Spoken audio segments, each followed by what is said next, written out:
سے نہیں پڑھتا، اللہ کا حکم جانتا ہے، اس کو کہا جائے آؤ نماز کو تو وہ آگے سے مذاق نہیں کرتا یا نماز کا تمسخر یا استحقار نہیں کرتا، بلکہ بس اپنی سستی کی وجہ سے مسجد میں نہیں آتا۔ جو نماز کو ہلکا جانے، خفیف جانے، وہ بھی دائرہ اسلام سے خارج ہے اور کافر ہے۔ لیکن جو شخص اس کو اللہ کا حکم جانتا ہے اور اس کو پڑھنا اپنے اوپر ضروری سمجھتا ہے لیکن سستی کی وجہ سے پڑھ نہیں سکتا، تو اس کے بعد انہما آپ تو فرماتے ہیں کہ ایسا شخص کافر ہے اور اس کو قتل کرنا واجب ہے۔ حضرت امام مالک کا قول ہے کہ، اور امام شافعی کا بھی یہی قول ہے، وہ بھی کہتے ہیں کہ اس کو قتل کیا جائے گا اور بطور حد قتل کیا جائے گا۔ حضرت امام اعظم امام ابو حنیفہ علیہ رحمہ آپ فرماتے ہیں کہ بے نمازی کو قتل نہیں کیا جائے گا بلکہ اس پر تعزیر نافذ ہوگی۔ یہ حاکم وقت کی ثواب دید پر ہے کہ وہ اس پر کیا سزا دیتا ہے، اور فرمایا اس کو 7 قید کیا جائے گا اور توبہ کے لیے اس کو زور دیا جائے گا۔ اگر وہ توبہ کر لے تو اس کو قید سے باہر نکال لیا جائے گا، ورنہ اس کو قید رکھا جائے گا۔ صحابہ کہتے ہیں کہ ہم کسی عمل کے تارک کو کافر نہیں سمجھتے تھے سوائے نماز کے تارک کے، اور آقا کریم علیہ السلام کا ایک فرمان ہے، من ترک الصلاۃ متعمدا فقد کفر جہارا، جس نے جان بوجھ کے نماز چھوڑی اس نے اعلانیہ کفر کیا۔ امام اعظم امام ابو حنیفہ علیہ رحمہ وہ فرماتے ہیں کہ یہ حدیث محل ترہیب میں ہے، گویا اس نے کافروں والا کام کیا، اس لیے آپ یہ فتویٰ دیتے ہیں کہ اس کو قید کیا جائے گا اور نماز کی پابندی کا زور دیا جائے گا، اور وہ توبہ کرے تو اس کو چھوڑ دیا جائے گا۔ لیکن باقی ائمہ بعض کہتے ہیں اس کو حداً قتل کیا جائے، اور امام اسحاق اور امام احمد کہتے ہیں اس کو قتل کرنا واجب ہے۔ تو بے نمازی جو اللہ کے حکم کی پابندی سستی کی وجہ سے نہیں کرتا، یہ اس کے لیے حکم ہے۔ جو شخص تحقیر کرتا ہے نماز کی، ہلکا جانتا ہے، تمسخر اڑاتا ہے یا اس کا انکار کرتا ہے، تو اس کے بارے میں علماء کے اندر کوئی اختلاف نہیں ہے، وہ ائمہ اربعہ کے نزدیک کافر ہے، دائرہ اسلام سے خارج ہے، مرتد ہے۔ لیکن سستی کی وجہ سے نماز نہ پڑھنے والا، اس کے بارے میں علماء کا یہ موقف ہے۔ حضرت غوث اعظم الشیخ سید عبد القادر جیلانی علیہ رحمہ آپ فرماتے ہیں کہ بے نمازی کو مسلمانوں کے قبرستان میں دفن نہ کرو۔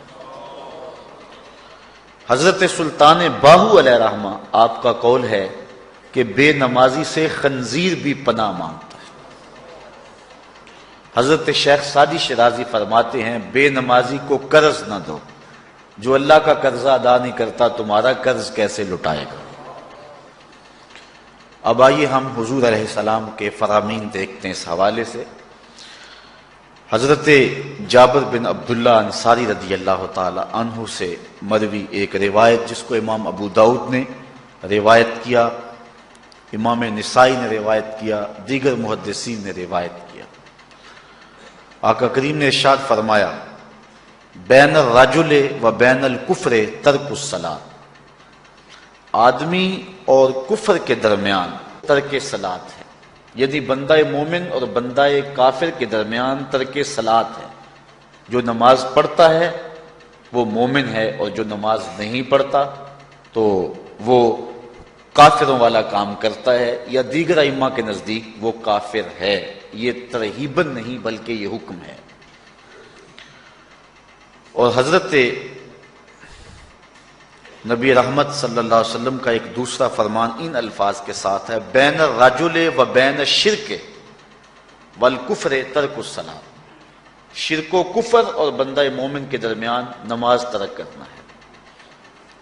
حضرت امام ابن ماجہ نے ان الفاظ کے ساتھ روایت کو نقل کیا ہے بین الکفر والایمان ترک الصلاۃ، ایمان اور کفر کے درمیان نماز کا ترک کرنا ہے۔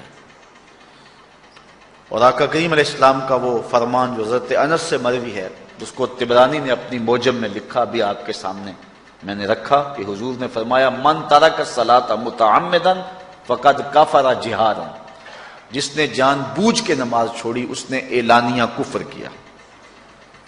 حضرت ابو ہریرہ رضی اللہ تعالی عنہ سے ایک روایت ہے کہ وہ فرماتے ہیں لا سہم فی الاسلام لمن لا صلاۃ ولا صلاۃ لمن لا وضوء لہ، کہ اس شخص کا اسلام میں کوئی حصہ نہیں ہے جو نماز نہیں پڑھتا، اور اس شخص کا نماز میں کوئی حصہ نہیں ہے جو وضو نہیں کرتا۔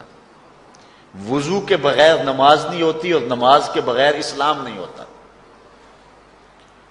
اور اسی ولا صلاۃ لمن لا طہور لہ ولا دین لمن لا صلاۃ لہ، حضور فرمایا کہ اس شخص کا ایمان نہیں جس میں امانت نہیں، اور اس شخص کی نماز نہیں جس کو پاکیزگی حاصل نہیں، اور اس شخص کا دین نہیں جس کو نماز نصیب نہیں۔ حضرت امام ابن ماجہ نے اس روایت کو اپنے الفاظ کے ساتھ روایت کیا ہے۔ حضرت بریدہ رضی اللہ تعالیٰ عنہ اپنے باپ سے روایت کرتے ہیں اور وہ حضور سے روایت کرتے ہیں۔ حضور علیہ السلام نے ارشاد فرمایا ان العہد الذی بیننا وبینہم الصلاۃ فمن ترکھا فقد کفر، کہ ہمارے اور ان لوگوں کے درمیان جو معاہدہ ہے وہ نماز کا ہے، جس نے نماز کو چھوڑ دیا اس نے کفر کیا، یعنی ہمارا اور ان کا پھر اب معاہدہ باقی نہیں رہے گا۔ حضرت امام بخاری نے روایت نقل کی ہے، حضور نے ارشاد فرمایا من ترک الصلاۃ العصر فقد حبط اعمالہ، جس نے عصر کی نماز چھوڑی اللہ اس کے سارے عمل برباد کر دیتا۔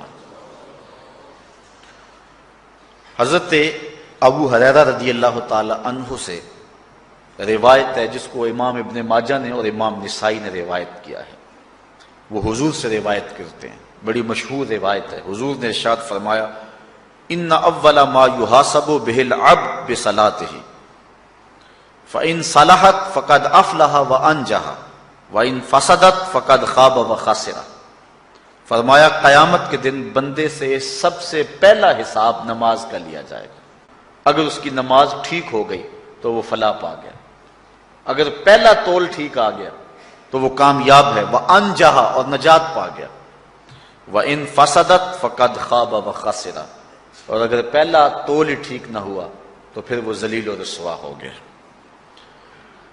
حضرت عبادہ بن صامت رضی اللہ تعالیٰ عنہ سے ایک طویل روایت ہے، وہ کہتے ہیں کہ حضور علیہ السلام نے مجھے 7 چیزوں کا حکم دیا، مجھے وصیت کی کہ ان 7 کاموں کو کرنا ہے۔ ان کے اندر جو دوسری چیز تھی وہ حضور نے یہ ارشاد فرمائی وَلَا تَتْرُكُوا الصَّلَاةَ مُتَعَمِّدِينَ فَمَن تَرَكَهَا مُتَعَمِّدًا فَقَدْ خَرَجَ مِنَ الْمِلَّةِ، کہ جان بوجھ کے کبھی نماز نہ چھوڑنا، جس نے نماز چھوڑی وہ ملت اسلامیہ سے نکل گیا۔ اور حضرت معاذ بن جبل رضی اللہ تعالی عنہ سے بھی ایک طویل روایت ہے کہ حضور نبی رحمت صلی اللہ علیہ وسلم نے ان کو 10 وصیتیں کی تھی۔ اللہ صلی اللہ علیہ وسلم بِعَشْرِ کلمات، حضور نے مجھے 10 باتیں ارشاد فرمائیں، حکمت سے بھری اور رحمتوں سے بھری ہوئی ایک ایک بات ہے، ان کے بول بہاروں جیسے اور اصحاب ستاروں جیسے۔ تو اتنا خوبصورت کلام، لہو خورشید کا ٹپکے اگر ذرے کا جگر چیر۔ حضور نے 10 باتیں حضرت معاذ بن جبل رضی اللہ تعالی عنہ کو بطور وصیت ارشاد کی۔ کہتے ہیں کالا، حضور نے مجھے کہا، ارشاد کیا لا تشرک باللہ شیئا وان قتلت وحرقت، اللہ کے ساتھ کسی کو شریک نہ ٹھہرانا، اگرچہ تجھے قتل بھی کیا جائے اور تجھے آگ میں جلا بھی دیا جائے، کبھی بھی اللہ کے ساتھ شریک نہ ٹھہرانا۔ دوسری بات حضور نے مجھے یہ ارشاد فرمائی وَلَا تَعْصِ وَالِدَيْكَ وَإِنْ أَمَرَاكَ أَن تَخْرُجَ مِنْ أَهْلِكَ وَمَالِكَ، کہ اپنے والدین کی کبھی نافرمانی نہ کرنا، اگرچہ تجھے حکم دیں کہ اپنے مال کو اور اپنے بچوں کو لے کے گھر سے نکل جا، تو کہا یہ کر لینا، نکل جانا، لیکن والدین کی نافرمانی نہ کرنا۔ تیسری بات حضور نے ارشاد فرمائی، وَلَا تَتْرُكَنَّ صَلَاةً مَكْتُوبًا مُتَعَمِّدًا فَإِنَّ مَنْ تَرَكَ صَلَاةً مَكْتُوبَةً مُتَعَمِّدًا فَقَدْ بَرِئَتْ مِنْهُ ذِمَّةُ اللَّهِ۔ فرمایا اے معاذ بن جبل، فرض نماز جان بوجھ کر کبھی بھی نہ چھوڑنا، زندگی میں کبھی نہ ہو کہ تجھ سے فرض نماز چھوٹے، اس لیے کہ جس نے فرض نماز جان بوجھ کے چھوڑ دی، اللہ اور اس کے رسول نے اس سے اپنا ذمہ اٹھا لیا۔ اب وہ جدھر مرضی جائے، اللہ نے جو ذمہ لیا ہوا ہے مومن کا، اللہ اٹھا لیتا ہے۔ چوتھی چیز حضور نے جو ارشاد فرمائی، وَلَا تَشْرِبَنَّ خَمْرًا فَإِنَّهُ رَأْسُ كُلِّ فَاحِشَةٍ۔ اے معاذ بن جبل، زندگی میں کبھی بھی شراب نہ پینا، ہر بے حیائی کی جڑ ہے اور بنیاد ہے شراب۔ پانچویں چیز کہتے ہیں حضور نے جو مجھے ارشاد فرمائی وہ یہ تھی، وَإِيَّاكَ وَالْمَعْصِيَةَ فَإِنَّ بِالْمَعْصِيَةِ حَلَّ سَخَطُ اللَّهِ۔ کہا کبھی اللہ کی نافرمانی نہ کرنا، اللہ کی نافرمانی سے اللہ کی ناراضگی مول لینے والی بات ہے، اللہ تعالیٰ کی معصیت سے اس کی ناراضگی جائز ہو جاتی ہے، حلال ہو جاتی ہے۔ اور چھٹی چیز کہتے ہیں حضور نے یوں ارشاد فرمائی، وَإِيَّاكَ وَالْفِرَارَ مِنَ الزَّحْفِ وَإِنْ هَلَكَ النَّاسِ۔ کہا جب محاذ پہ ڈٹا ہونا تو کبھی پیٹھ نہ پھیرنا، اگرچہ لاشیں جو ہیں وہ گر رہی ہوں اور لوگ ہلاک ہو رہے ہوں، سارے لشکر کے ہلاک ہو جانے کا ڈر بھی ہو، لیکن کہا معاذ بن جبل میں تمہیں وصیت کرتا ہوں کبھی ایسا موتن فثبت، اگر تو کسی ایسے علاقے میں رہتا ہو جہاں موت آ جائے، کوئی بیماری آ جائے موت والی، تو علاقہ چھوڑ کے بھاگنا نہ، وہیں رہنا۔ تیری قسمت میں زندگی ہوئی، تجھے کوئی موت دے نہیں سکتا، اور اگر موت تیرے لیے لکھی گئی ہے تو جہاں مرضی چلا جائے تو موت سے بچ نہیں سکتا، اس لیے ایسے مقام سے بھاگ کر نہ جانا، وہیں ڈٹے رہنا اور وہیں رکے رہنا۔ آٹھویں چیز کہتے ہیں حضور نے مجھے ارشاد فرمائی، وَأَنفِقْ عَلَىٰ أَهْلِكَ مِن طَوْلِكَ۔ کہا اللہ نے تجھے جو وسعت دی ہے، تجھے جو مال دیا ہے، اس کو اپنی اولاد پر کھل کے خرچ کرنا، اپنی اولاد سے۔ وہ یہ تھی، وَلَا تَرْفَعْ عَنْهُمْ عَصَاكَ أَدَبًا۔ اپنی اولاد کو ادب سکھانے کے لیے ڈنڈا نہ چھوڑنا، عصا ہمیشہ لٹکا کے رکھنا، کوڑا باندھ کے رکھنا۔ اور 10ویں چیز کہتے ہیں حضور نے جو مجھے ارشاد فرمائی، وَأَخْفِهِمْ فِي اللَّهِ۔ اپنی اولاد کے دل میں اللہ کا خوف ڈالتے رہنا، اللہ کا ڈر پیدا کرنا اپنی اولاد کے اندر۔ تو نے اپنی اولاد کو یونیورسٹیوں اور کالجوں تک پہنچایا، بیرون ملک سے بھی تعلیم دلوائی، لیکن اللہ کا خوف نہ سکھایا۔ اللہ کا خوف سکھانا اپنی اولاد کو، ایسے لوگوں کی صحبت میں بٹھانا جن کی صحبت میں بیٹھ کر اللہ کا خوف پیدا ہو جائے، ان کو ایسی کتابیں لا کے دینا کہ جن سے خشیت الہی ان کے سینے میں پیدا ہو۔ اگر تو نے سب کچھ دے دیا، عالی نسب بنگلے دے دی اپنی اولاد کو، تو نے جو ہے وہ بہت اچھی تعلیم دلوا دی اپنی اولاد کو، دنیاوی سوسائٹی کے اندر ان کا وقار بہت بلند ہو گیا، تو نے سب کچھ دے دیا اپنی اولاد کو، اللہ کا خوف نہیں دیا تو کچھ بھی نہیں دیا۔ تو حضور نے جو 10ویں وصیت حضرت معاذ بن جبل کو کی وہ یہ ہے کہ انہیں اللہ سے ڈراتے رہنا، اللہ تعالیٰ کا خوف، ان کی خشیت ان کے سینے میں پیدا کرنا۔ اللہ اکبر۔ حضور کا ایک اور فرمان سنیے، حضور نے فرمایا کہ جو شخص نماز چھوڑتا ہے، ایک طویل حدیث ہے جس کا یہ حصہ ہے، وَقَانَ يَوْمَ الْقِيَامَةِ مَعَ قَارُونَ وَفِرْعَوْنَ وَحَامَانَ وَأُبَيِّ بْنِ خَلَف۔ جو نماز ترک کرتا ہے قیامت کے دن قارون کے ساتھ، فرعون کے ساتھ، حامان کے ساتھ اور ابی ابن خلف کے ساتھ کھڑا کر دیا جائے گا۔ جس صف میں اللہ کے دشمن کھڑے ہوئے ہوں گے، بے نوازی کو بھی اس صف میں کھڑا کر دیا جائے گا۔ کتنی رسوائی ہے، کتنی ذلت ہے۔ کوئی بندہ یہ گوارا کرتا ہے کہ مجھے اس صف میں کھڑا کر دیا جائے جس میں دشمنان خدا کھڑے ہوں، دشمنان رسول کھڑے ہوں، میری کوئی بہن، میری کوئی بیٹی کیا یہ گوارا کر سکتی ہے کہ اس کو حضور پہ کانٹے پھینکنے والی ام جمیل کے ساتھ کھڑا کر دیا جائے؟ اس کو حضور کو اذیت دینے والی عورتوں کے ساتھ کھڑا کر دیا جائے؟ نہ میری کوئی بہن اور نہ کوئی میری ماں اس بات کو گوارا کرتی۔ تو جب ہم یہ گوارا نہیں کرتے تو پھر ہمیں عزم کرنا چاہیے کہ آج کے بعد نماز نہیں چھوڑنی ہے۔ میں نے کسی جگہ پہ یہ بات بیان کی اور ساری گفتگو نہیں رہا ہے، اس حدیث کا زور اتنا ہے، اس حدیث کا وزن اتنا ہے۔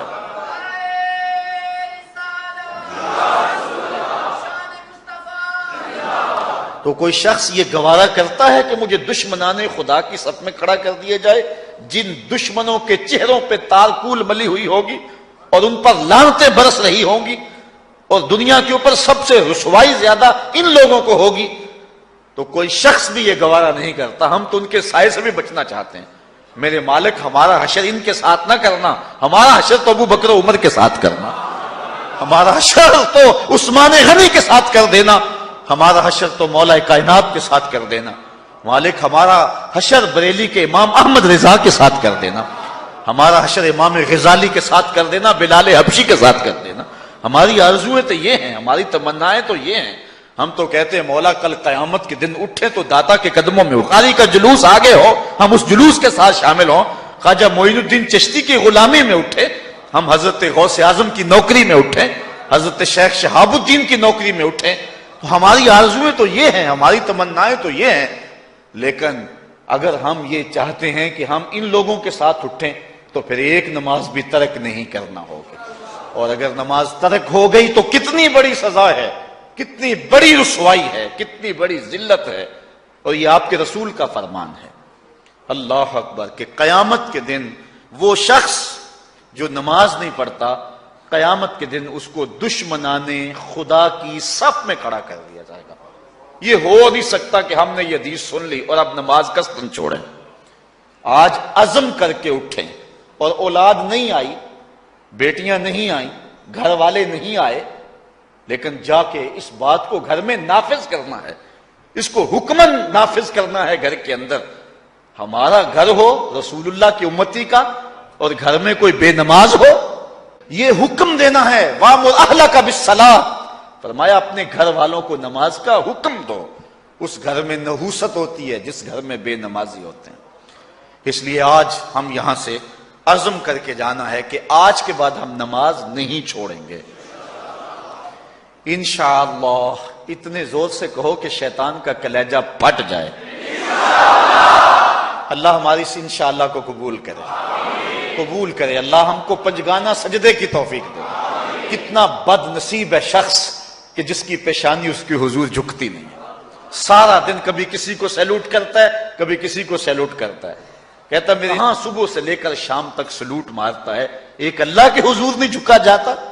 اقبال علیہ رحمہ کہتے ہیں ایک سجدہ جسے تو گراں سمجھتا ہے، ہزار سجدے سے آدمی کو دیتا ہے نجات۔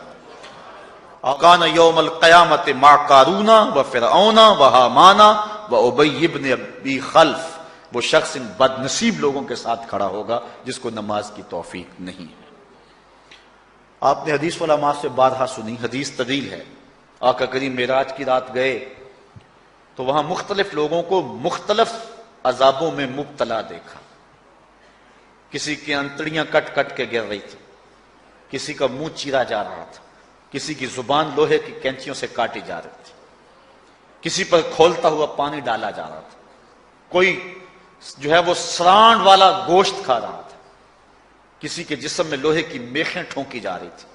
لیکن ایک قوم کو حضور نے دیکھا، ایک بھاری پتھر سے ان کا سر کچلا جاتا ہے، اور پتھر کے واپس آنے تک دوبارہ صحیح ہو جاتا ہے، پھر کچلا جاتا ہے۔ حضرت جبریل امین سے حضور نے فرمایا کہ یہ کون لوگ ہیں؟ یا جبریلو من ہاؤلائے، یہ لوگ کون ہیں کہ ان کے سر پتھروں سے کچلے جا رہے ہیں؟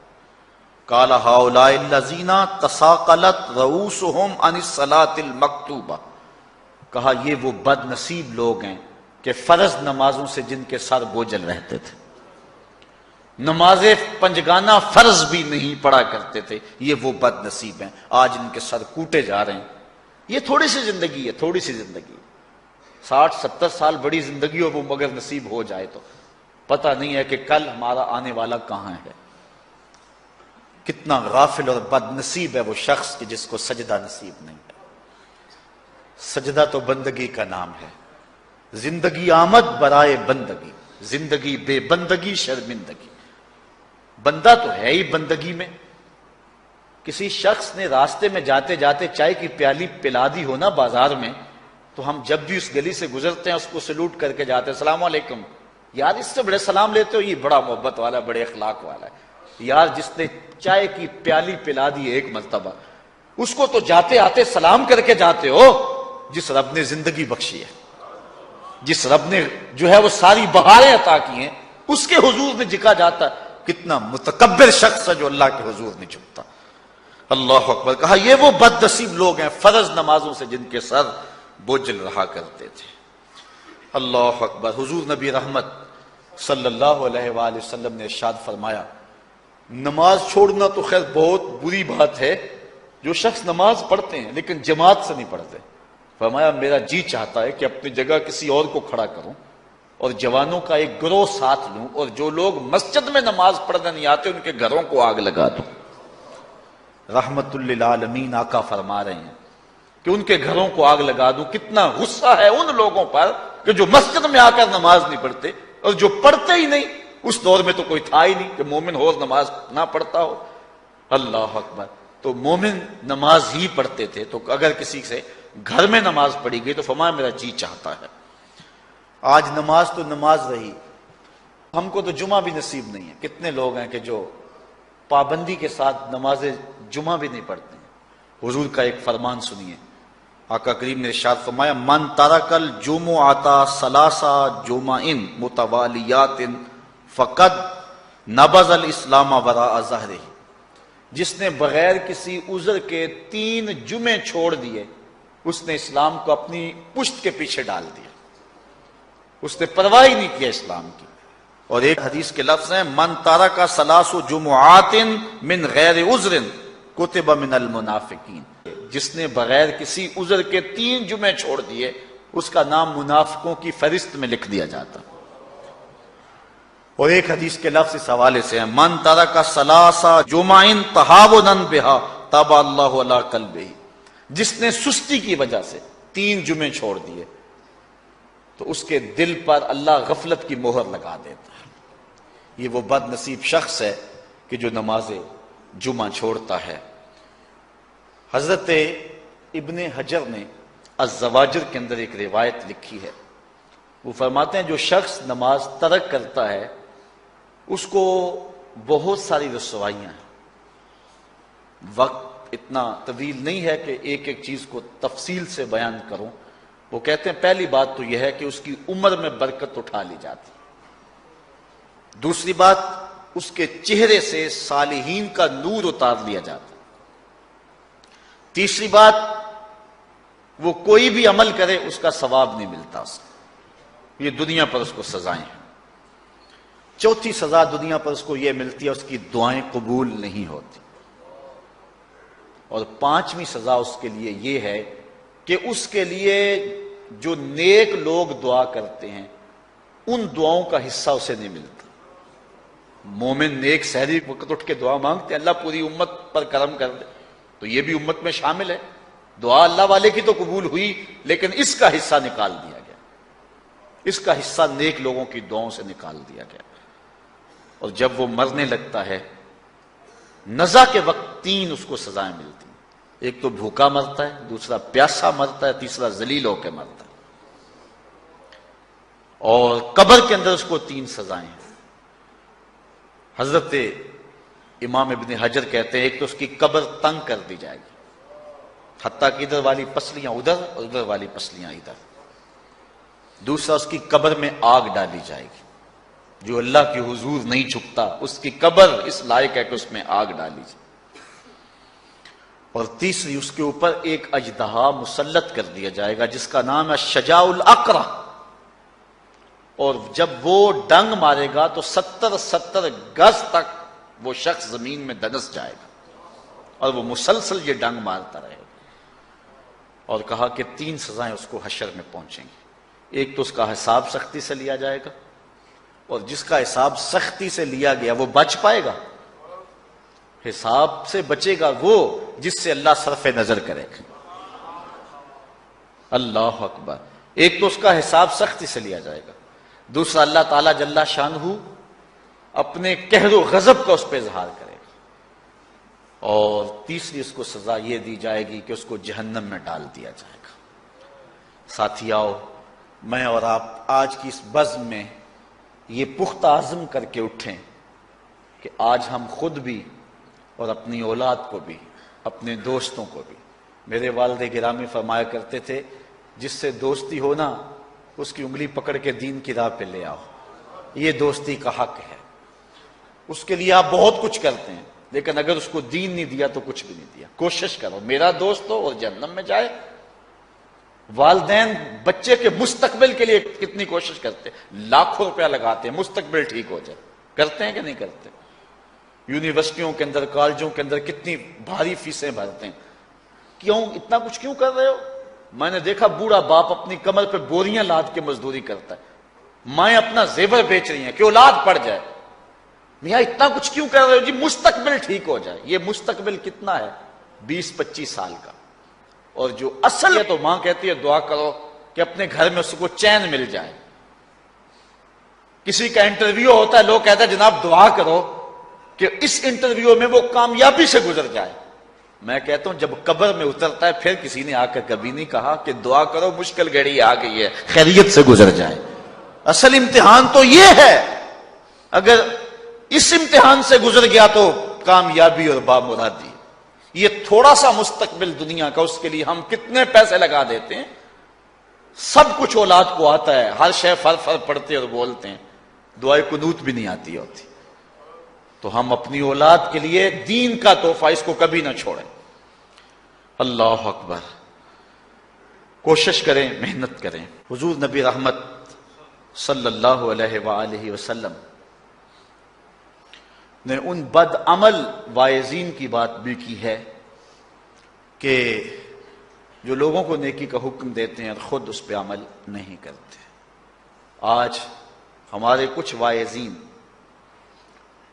لوگوں کو تو واضح و تلقین اور نصیحت کرتے ہیں اور خود نماز میں سخت سستی کا ارتکاب کرتے ہیں، اور جس سے قوم کے اندر نماز میں سستی عملاً پیدا ہو جاتی ہے۔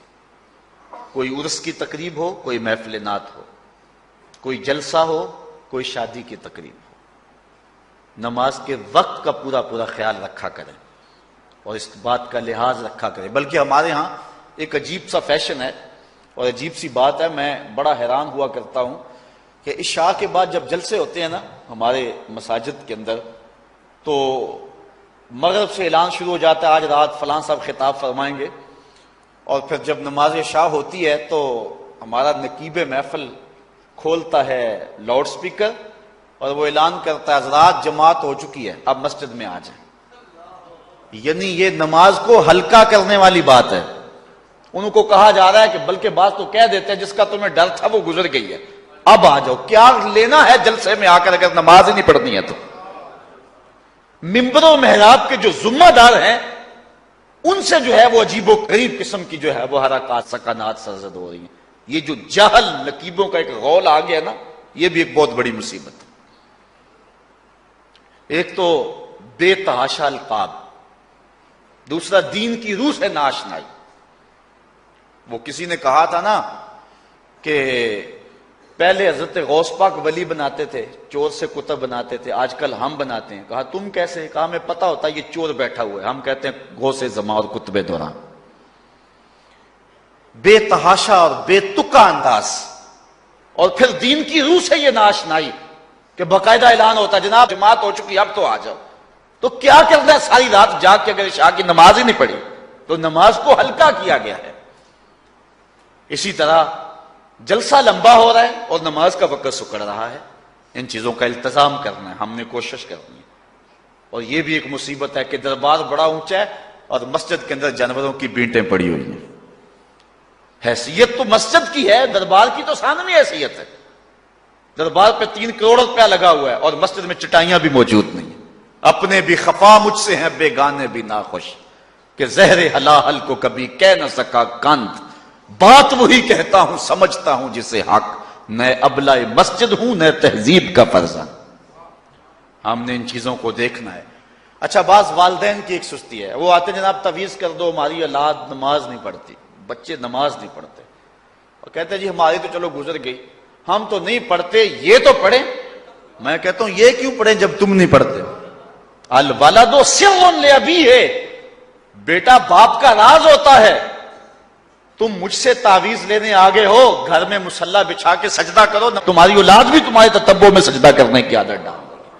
حضور فرمایا بچے 7 سال کے ہوں تو انہیں مسجد میں لے جاؤ، 10 سال کے نہیں پڑھتے تو ان کو مار کے پڑھاؤ۔ اب اولاد ہوگی جوان، خود کبھی سجدہ کیا نہیں، اب کہتے ہیں شاید تعویذ سے کم چل جائے گا۔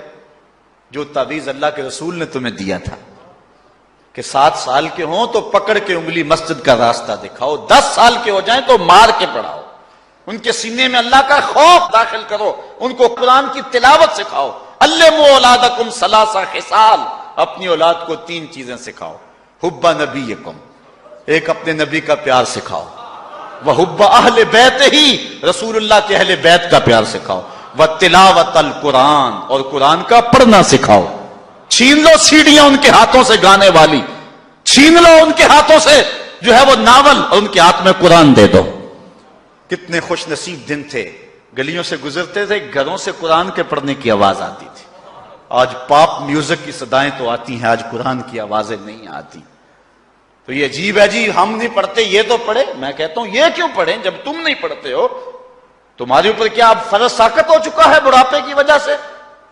تم بوڑھے ہو کے نہیں پڑھتے ہو، تمہاری اولاد تم چاہتے ہو جوانی میں پڑھ لے؟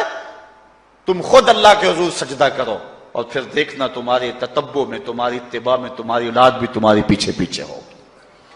اللہ اکبر۔ صاحب اس عنوان سے کہنے کے لیے بہت کچھ ہے۔ اللہ تعالیٰ جل شانہ اپنی رحمتیں عطا فرمائے۔ اعلی حضرت سے 2 لوگوں نے فتویٰ پوچھا۔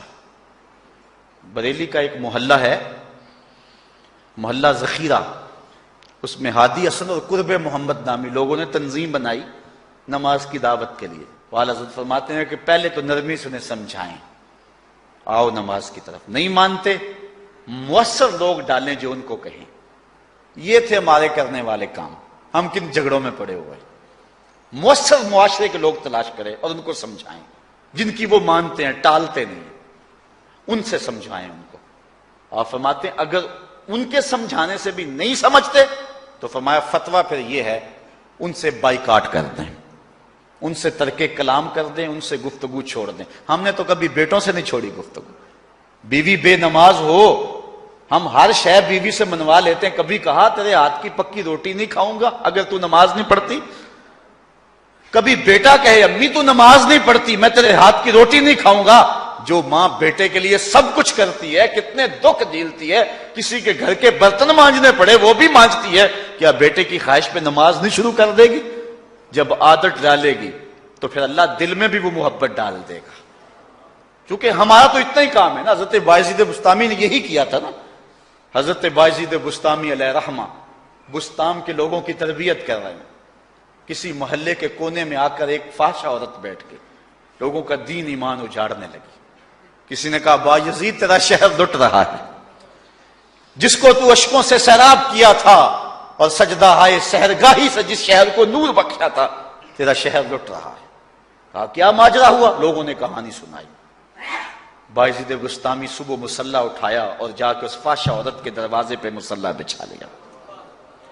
اب جو بھی گاہک آتا بایزید بسطامی کو بیٹھا ہوا دیکھ کے راستہ بدل لیتا۔ اس نے انتظار کیا، رات کے اندھیرے گہرے ہو گئے، آج کوئی گاہک ہی نہیں آیا۔